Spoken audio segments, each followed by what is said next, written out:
The negative zone had never been meant to hold something like this. Reed Richards would later calculate that the dimensional breach lasted exactly 0.00003 seconds. A microscopic tear in the fabric between realities so brief that most of Earth's sensors didn't even register it. But in that infinitesimal fraction of time, something impossible happened. A man who had been fighting to save his universe found himself falling through the spaces between worlds, his cells screaming as they were forcibly rewritten by laws of physics that had never touched him before. Kal-El, the last son of Krypton, crashed into the Marvel Universe at approximately 11:47 a.m. Eastern Standard Time, creating a crater in Central Park that would later be measured at 70 feet deep. He didn't get up immediately. The first thing Clark Kent became aware of was that something was wrong. Not injured. Wrong. Not even weakened wrong. Something far more fundamental had shifted. As he lay at the bottom of the crater, yellow sun blazing overhead exactly as it should, he felt his cells drinking in solar radiation the way they always had. But the taste was different. Like water from an unfamiliar well.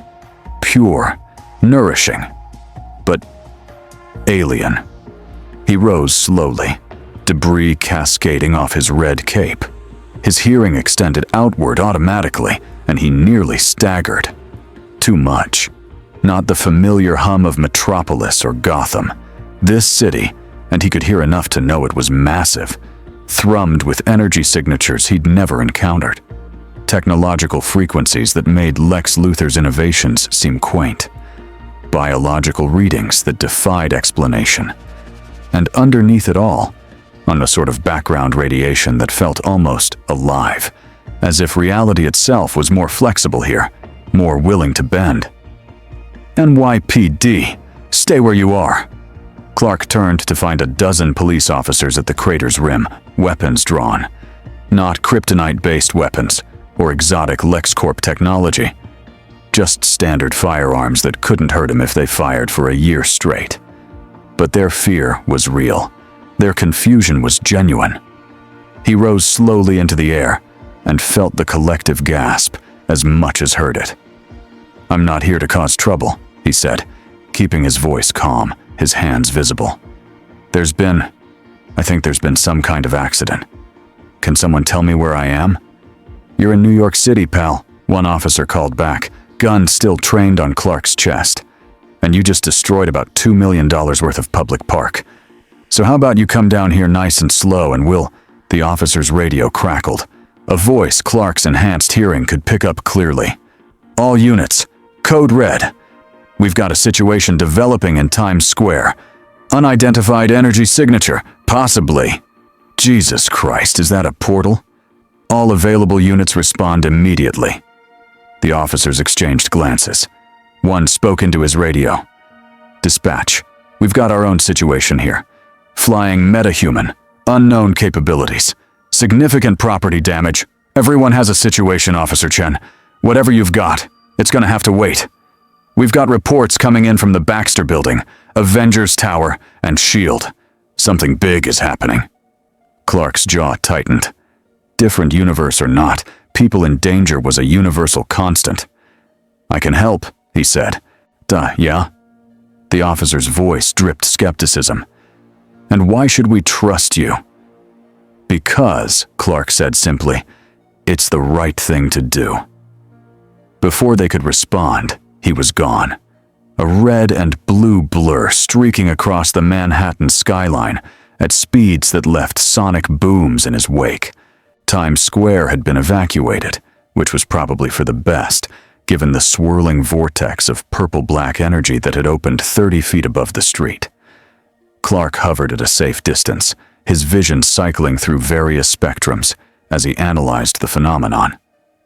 X-ray vision showed nothing but more energy. Telescopic vision revealed the portal extended into some kind of twisted space he couldn't fully perceive. Infrared showed heat signatures that spiked and fell in patterns that almost seemed intentional.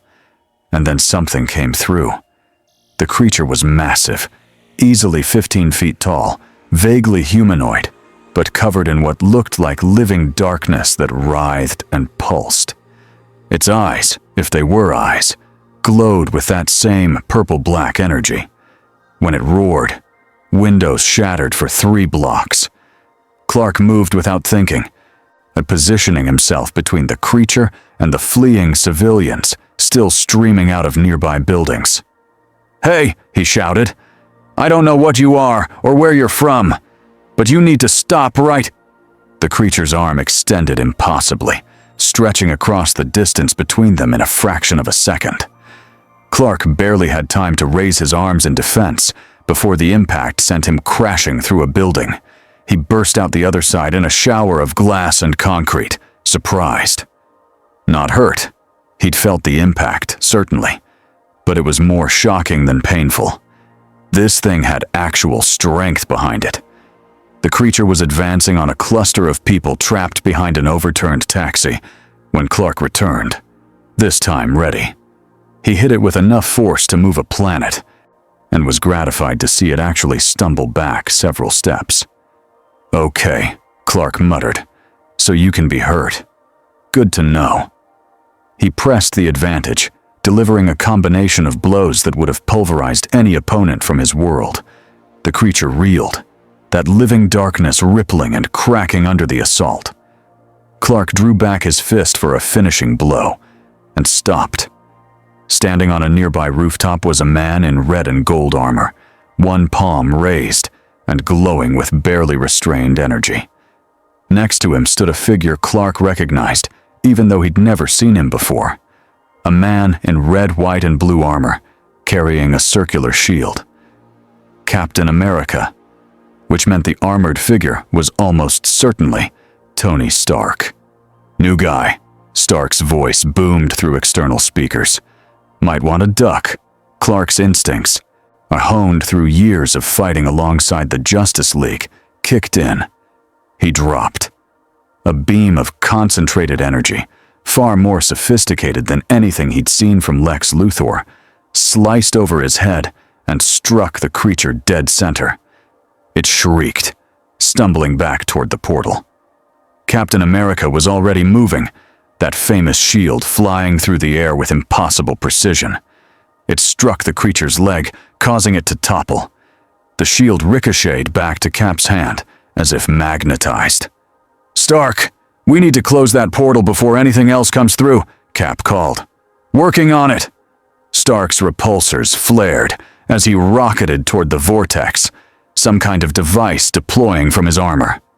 "Jarvis, run the dimensional stabilization protocol." Clark floated up beside them. "What can I do to help?" Stark's helmet turned toward him, and Clark could almost feel the scan happening. "Who the hell are you, and where did Fury find you?" It's complicated. But right now, that doesn't matter. How do we close that thing?" "We don't," Captain America said, landing beside them with superhuman grace. "Stark does. Our job is to make sure nothing else comes through while he works." As if summoned by the words, 3 more creatures began emerging from the portal. "Fantastic," Stark muttered. "Jarvis, how long do I need?" "Estimated time to portal collapse. 90 seconds, sir." "Then I guess we hold for 90 seconds. Stark's repulsors flared brighter. "Hope you've got more than a nice cape, new guy?" Clark smiled, the expression feeling strange on his face given the circumstances, but somehow right. "So, I've got a few tricks." What followed was the most intense 90 seconds of Clark's life since arriving in this strange new world. The creatures were strong, genuinely, impressively strong. They shrugged off blows that would have shattered steel and kept coming with relentless fury. But they weren't invulnerable. Clark's heat vision carved through their dark flesh. Captain America's shield strikes found weak points with tactical precision, and Stark's repulsor blasts, constantly adjusting frequency and intensity, kept them off balance. 60 seconds, Stark called. Clark grabbed one creature and flew straight up, accelerating until the air screamed around them. then released it at the apex of his climb. It tumbled back down, crashing into one of its companions. 30 seconds! Captain America went low, on shield bashing one creature's legs out from under it, then used the shield to deflect an attack meant for Clark's blind spot. Clark returned the favor a moment later, catching a swipe meant for Cap's head. 15 seconds! Everybody clear! They pulled back just as Stark's device activated. The portal didn't just close, it imploded, dragging the creatures back through with irresistible force.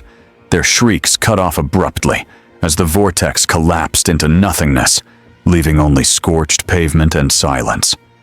Clark landed gently, checking the area for any remaining threats or injured civilians. His super hearing detected heartbeats, elevated but steady, from the surrounding buildings. No immediate casualties. Thank God.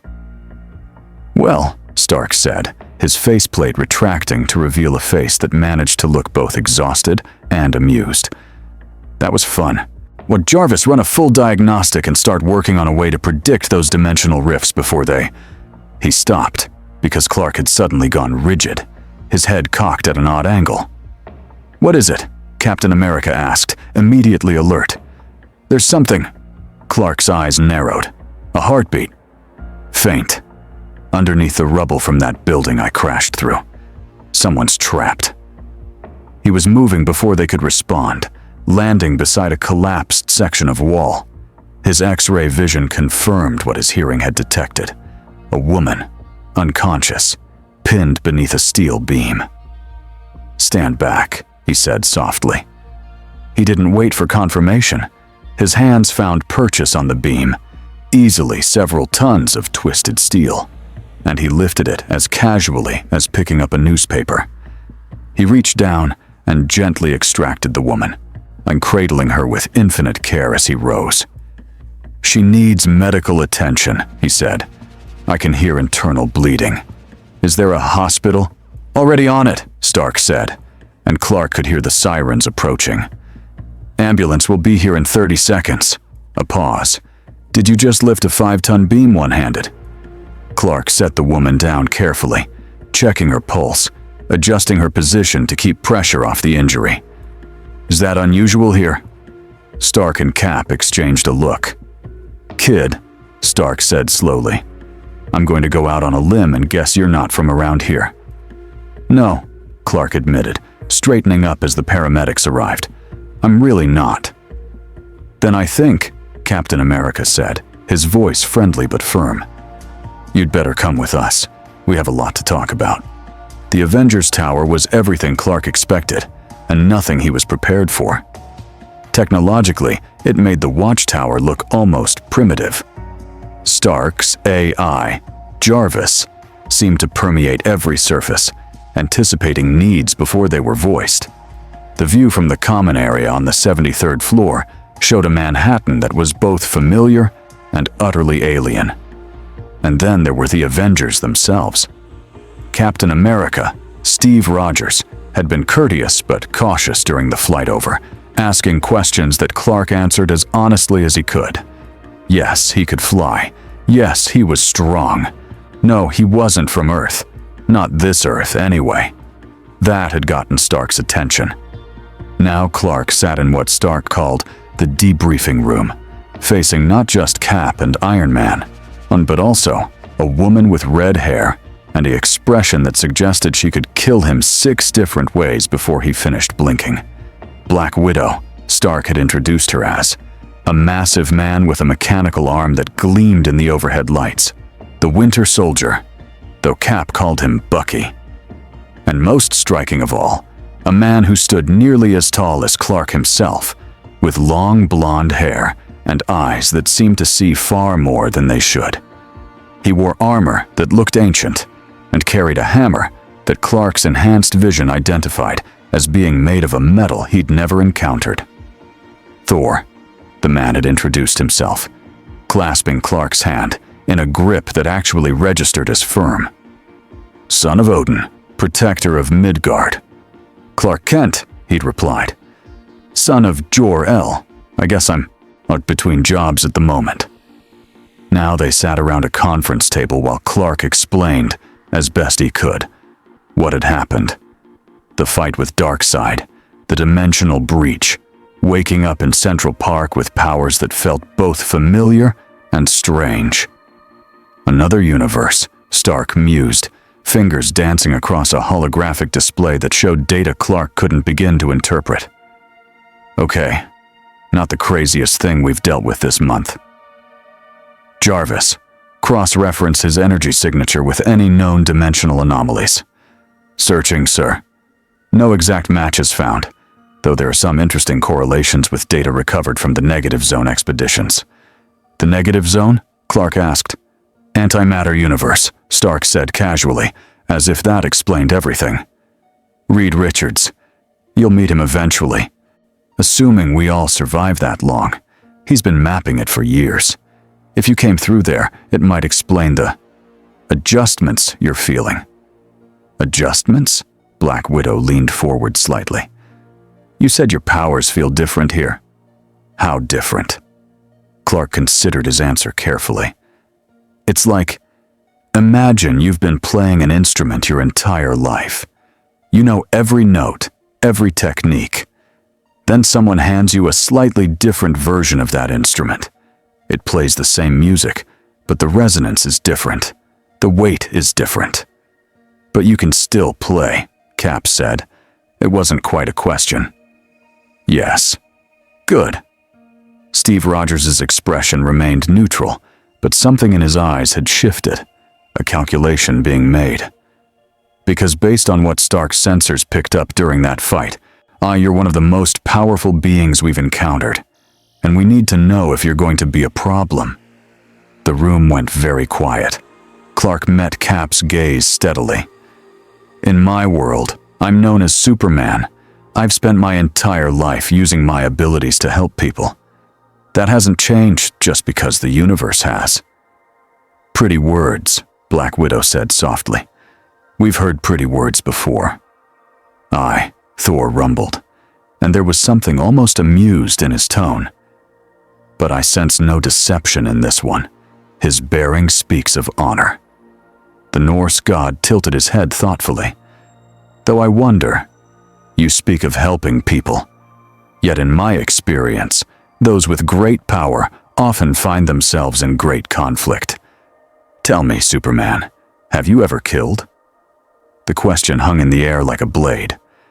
Yes, Clark said quietly. When I absolutely had to, on when there was no other choice. And how did you make that determination? Cap's voice remained level, but his eyes were intent. Clark thought of Doomsday, of Darkseid, of the handful of times when every other option had been exhausted and the lives of billions hung in the balance. I tried everything else first, he said. Every single thing. And even then, I carried the weight of it. He looked around the table, meeting each of their eyes in turn. I'm not a killer, but I'm not naive enough to think that every threat can be talked down or imprisoned. Stark leaned back in his chair. Jarvis, what's the verdict? Biometric analysis suggests he's being truthful, sir. Heart rate, pupil dilation, and micro-expressions all consistent with honest testimony. Though I should note that given his unique physiology, some of my baselines may be less reliable than usual. Good enough for me. Stark stood, extending a hand. Welcome to Earth 616, Superman. Try not to break anything too expensive. Clark shook his hand, relief flooding through him. I'll do my best.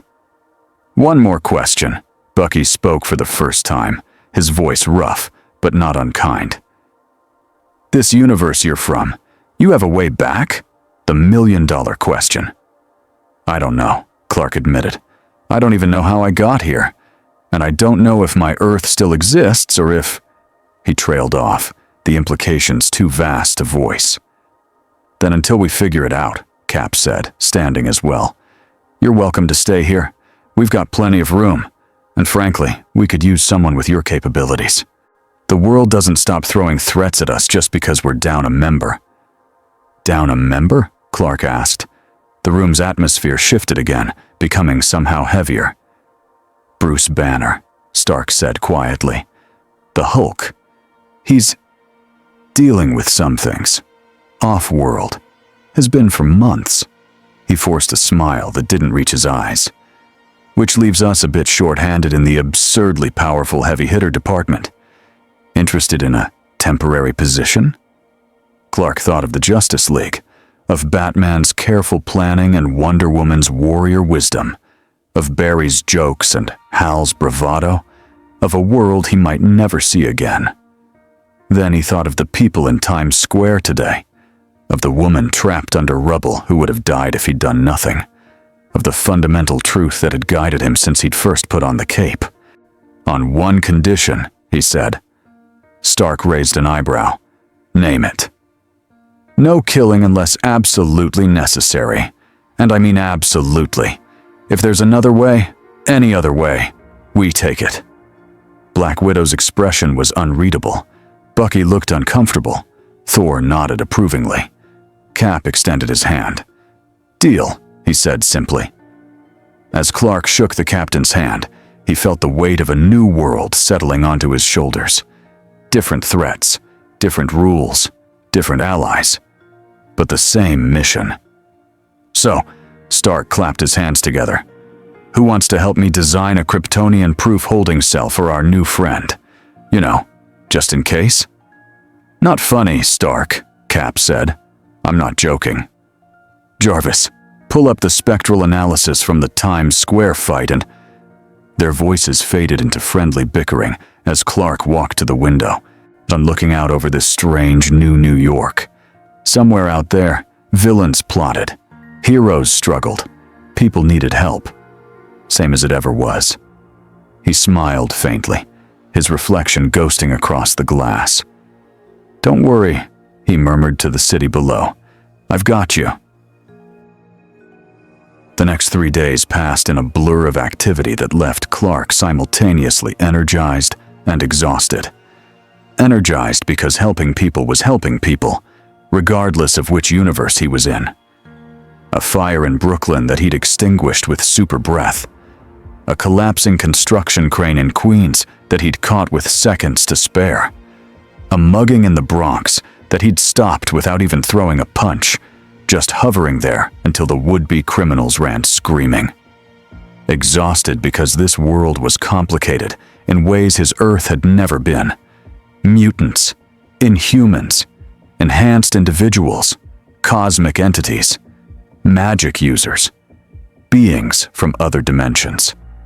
The sheer diversity of superpowered activity made the Justice League's roster look positively limited, and every faction seemed to have its own politics, its own agendas, and its own complications. "You're thinking too hard," Stark said, tossing Clark a bottle of water. They were in one of the tower's many training rooms, this one reinforced with vibranium plating after Thor had gotten a bit enthusiastic during a sparring session. I can literally hear the gears turning. Clark caught the bottle one-handed, though he didn't really need hydration. Just trying to understand the landscape. In my world, things were more clear-cut. Heroes and villains? Something like that. Stark snorted. "Yeah, well, welcome to the gray zone, Big Blue. Here, today's villain is tomorrow's reluctant ally, and last week's hero might be this week's war criminal depending on whose laws you're following." He pulled up a holographic display. Take the X-Men, for instance. Mutants, trying to protect a world that fears and hates them. Are they heroes? Vigilantes? Terrorists? Depends who you ask. "What do you think?" Clark asked. "I think," Stark said carefully, "that I've learned to judge people by their actions, not their PR. The X-Men have saved the world more times than I can count. They've also made decisions I fundamentally disagree with. Both things can be true." The hologram shifted, showing a new figure, a man in a purple suit with a distinctive helmet. And then there's guys like Magneto, mutant supremacist, Holocaust survivor, terrorist, hero, villain, and revolutionary depending on which decade you're asking about. Currently, he's running the mutant nation of Krakoa, and technically we're in a kind of detente, though that could change tomorrow. Clark frowned. What, you're saying I can't trust anyone? I'm saying trust, but verify, and be ready for anyone to surprise you. Stark dismissed the hologram. Speaking of surprises, we need to talk about your power levels. What about them? Jarvis has been monitoring your energy output during your various good deeds this week. Your strength is off the charts, not Thor level, but in the same neighborhood. Flight speed is supersonic, possibly faster. Invulnerability is nearly absolute. Heat vision could probably cut through anything short of vibranium or adamantium. And that's just what we've confirmed. And, Stark said slowly, you're a walking weapons system more powerful than most countries' entire arsenals. That makes people nervous. I'm nervous, and I fought alongside the Hulk. Clark felt a familiar frustration rising. I'm not going to... I know. Stark held up a hand. I actually believe you. Your actions this week have been nothing but heroic. But belief isn't the same as certainty. And in this world, uncertainty about someone with your power levels gets people killed. What are you saying? I'm saying that S.H.I.E.L.D. is asking questions. The X-Men are asking questions. Hell, even Dr. Strange popped by yesterday, asking if I knew anything about a significant disruption in the cosmic balance that coincidentally happened right around the time you showed up. Stark met Clark's eyes. You're on everyone's radar now, and not all of those radars are friendly. Before Clark could respond, Jarvis's voice filled the room. Sir, we have a situation developing. Multiple situations, actually. Stark's expression immediately sharpened. Show me. Holographic displays materialized, showing 3 different locations across New York. One showed what looked like a bank robbery in progress, complete with heavily armed men in high-tech armor. Another showed a massive creature, some kind of technological monstrosity, rampaging through Hell's Kitchen. The third showed a building on fire with people trapped on the upper floors. Coordinated? Stark asked. Probability of coordination 67%, Jarvis replied. The timing is highly suspicious. Shall I alert the other Avengers? Already done, I assume? Captain Rogers and Thor are en route to the creature. Ms. Romanoff is handling the robbery. That leaves... The fire, Clark said, already moving toward the window. I can handle it. Wait. Stark was pulling on his armor, the pieces assembling around him with mechanical precision. Something feels wrong about this. 3 major incidents at the exact same time. Someone's testing us. Or testing me, Clark said quietly. Exactly what I was thinking. The Iron Man helmet closed over Stark's face. Be careful, Superman. If this is a setup, whoever's behind it knows you're in play now. Clark nodded and launched himself out the window, accelerating toward the burning building. Behind him, he heard Stark's repulsors flare as Iron Man took to the sky in the opposite direction. The fire was at a luxury apartment building in Midtown. By the time Clark arrived, the lower floors were engulfed in flames that reached heights, suggesting this wasn't a normal fire. Too hot, too fast, definitely not natural. He could hear the heartbeats on the upper floors. 12 people trapped, their terror palpable even from here. Clark drew in a massive breath and exhaled with enough force to create a localized windstorm, directing the gust at the flames. They flickered, diminished, but didn't go out. Whatever was fueling this fire was chemical, designed to resist conventional suppression. Fine, he'd go directly to the source.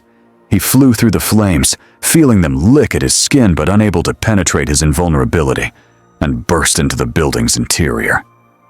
The trapped people were on the 15th floor, huddled in a conference room that was rapidly filling with smoke. "Everyone stay calm," he called, his voice cutting through the panic. "I'm going to get you out." It took 3 trips carrying 4 people at a time to evacuate everyone, He was gentle, careful, and knowing that at his speed, even a minor miscalculation could be fatal for normal humans. The last person he carried was a young girl, maybe 7 years old, who clung to his cape and whispered "thank you" as he set her down with her frantic parents. "The fire department is almost here," he told the assembled crowd. "Get to a safe distance," and his super hearing caught it a fraction of a second before it happened. A click. Mechanical. Timed. "Bomb!" he shouted. "Everyone run!" The explosion came from inside the building, not the ground floor where the fire had started, but the top floor. A shaped charge designed to bring the entire structure down.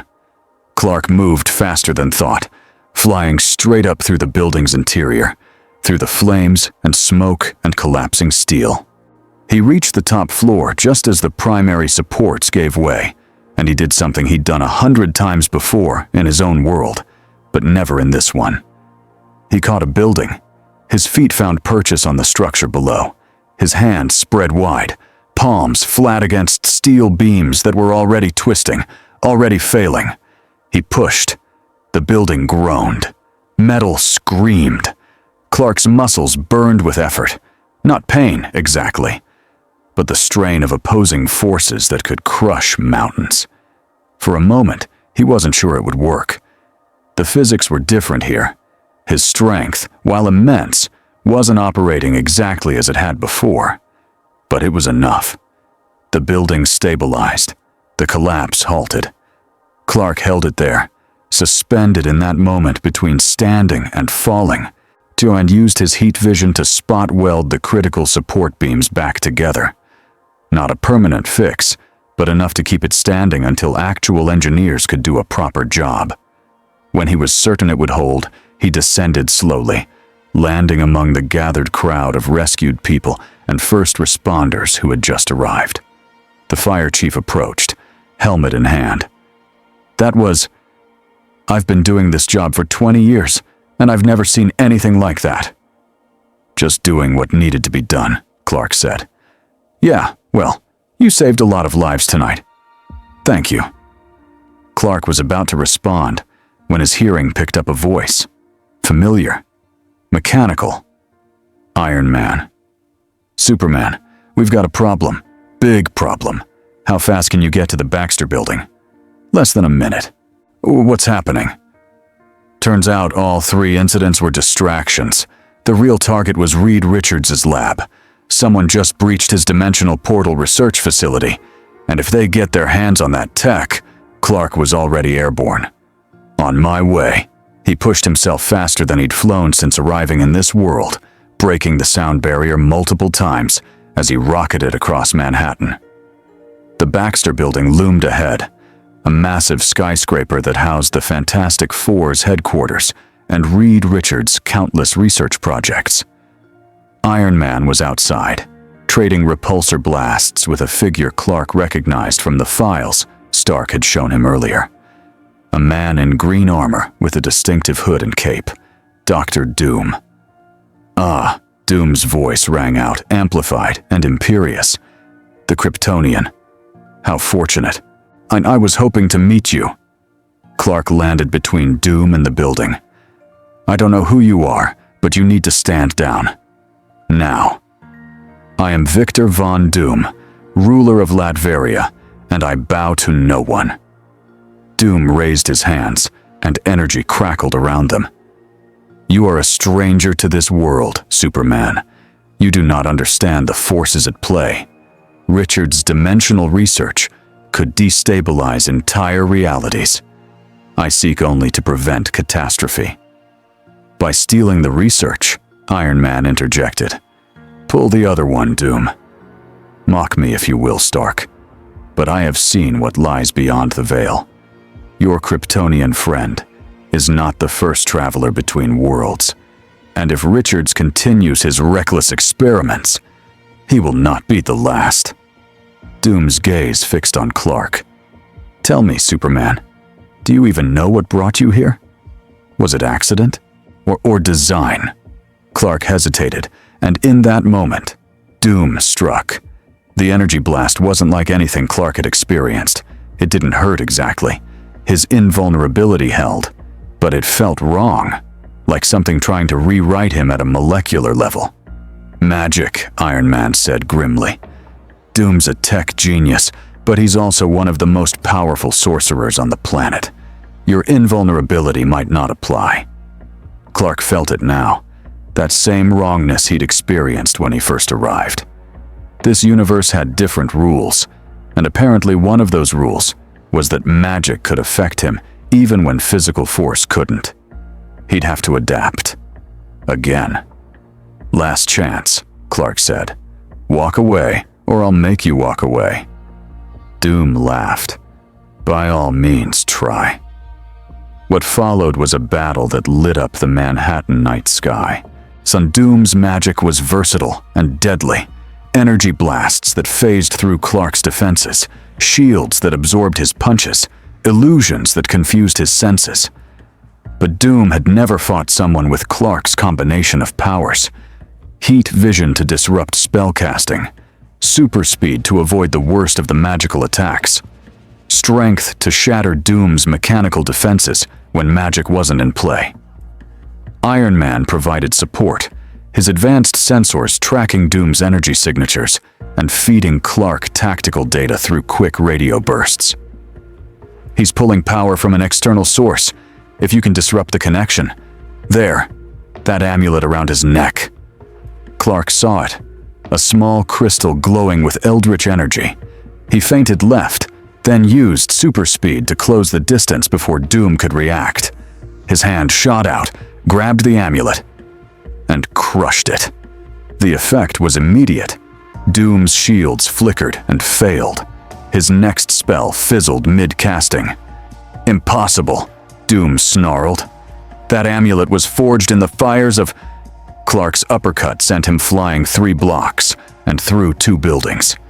When the villain finally came to a stop, embedded in the side of a parking garage, he was unconscious and thoroughly defeated. Nicely done, Iron Man said, landing beside Clark. Though Reed's going to have a fit about the property damage. Sorry, Clark said automatically. Don't be.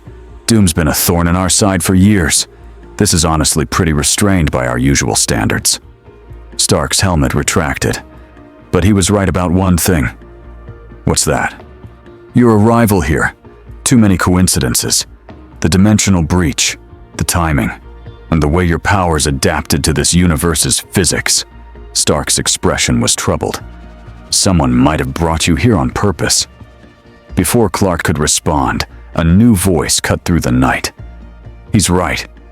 They both spun to find a figure standing on the rooftop above them. A man in a blue suit with a white cape, the number 4 emblazoned on his chest. Reed Richards himself. I've been monitoring the dimensional barriers since you arrived, Superman, Richards said, his voice carrying a note of grim certainty. And I found something disturbing. Your arrival wasn't random. Someone opened a door and pulled you through. Someone with incredible power and very specific knowledge of transdimensional mechanics. Who? Clark demanded. Richards pulled out a small device, projecting a holographic image that made Clark's blood run cold. The image showed a figure wreathed in darkness, with eyes that glowed like dying stars. A being of immense power and malevolent intelligence. His name is Dormammu, Richards said quietly, Lord of the Dark Dimension. And based on my calculations, he brought you here because he needs you for something. Something that will happen very, very soon. Clark stared at the image, a chill running down his spine that had nothing to do with the night air. What does he need me for? Richard's expression was grave. That's what we need to find out, before it's too late. Far from Earth, in a dimension where darkness was the only constant, Dormammu watched. The Kryptonian had performed admirably. Strong, fast, noble, predictable, perfect. The pieces are in place, Dormammu rumbled, his voice like reality tearing. Soon, the barriers will fall. Soon, and all worlds will know darkness. He reached out with his consciousness, touching the minds of those he had already corrupted, those who would serve him in the coming conflict. Heroes and villains alike, twisted to his purpose without even knowing it. The Avengers suspected, but they didn't understand. Not yet. And by the time they did, it would be far too late. Dormammu smiled, if such a being could be said to smile. "Welcome to your new home, Superman," he whispered across the dimensions. "I do hope you enjoy your stay, however brief it may be."